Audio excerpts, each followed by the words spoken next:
Today I want to ask, who is afraid of a PI, a private investigator? Do we only like reading about them like Sherlock Holmes? Agatha Christie? In real life? No! Why?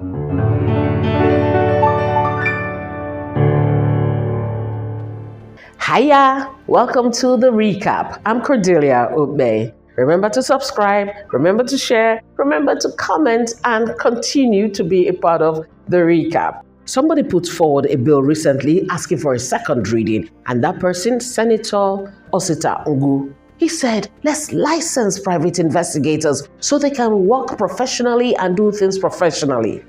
But when that bill came forward asking for a second reading, it met some brick walls.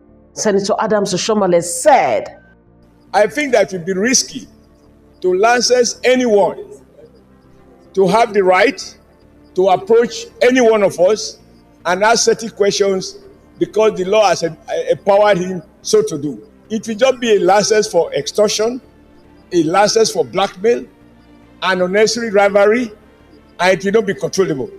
Yes, I agree. There are PIs, private investigators, who misbehave sometimes. But are you going to, because of that, throw away the bathwater and the baby?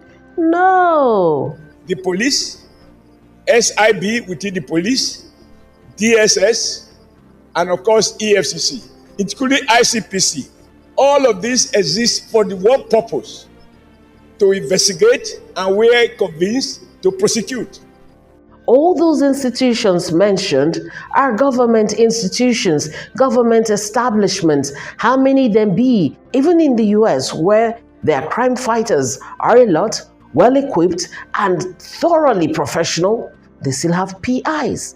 Then the next person who objected, Senator Dr. Zam, said, our country is still a developing economy, a nascent democracy, and I think we are still growing, and we need to grow more before we create certain institutions or make laws that will affect the smooth running of our democracy.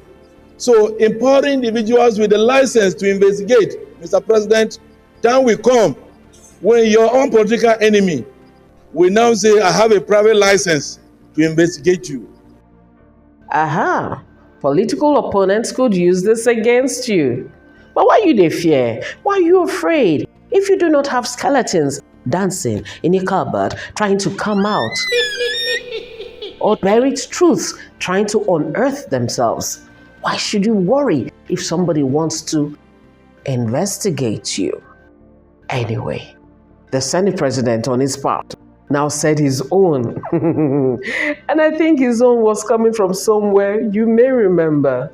Most worrisome is what distinguished Senator Zam and distinguished Senator Mustafa Sadio pointed out, that in a country where we have numerous wives, and then any of the wives can approach a private investigator, and they will bring very false evidence against you.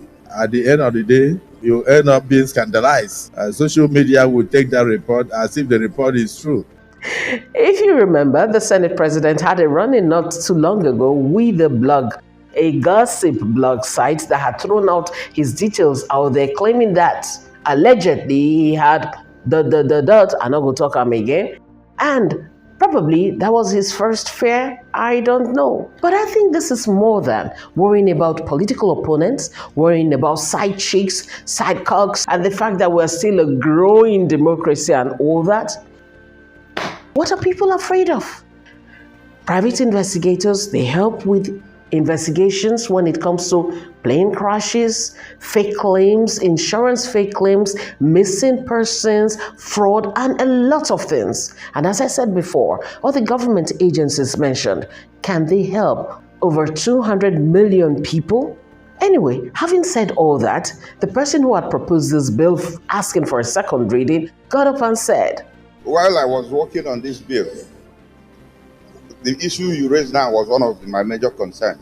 Somebody said that several men will not be very comfortable with it because it will impinge on their freedom of going to the other way. And yes, his thoughts were vindicated. That's what the matter, Rachel. And then I said, let's vote. Let's see. How many of you agree that this should be stepped down for it to be well couched? Create a box for it so that when it comes out, it's not going to cover anybody. It's not going to put anybody in trouble, in quote. My position is that it should be shut down.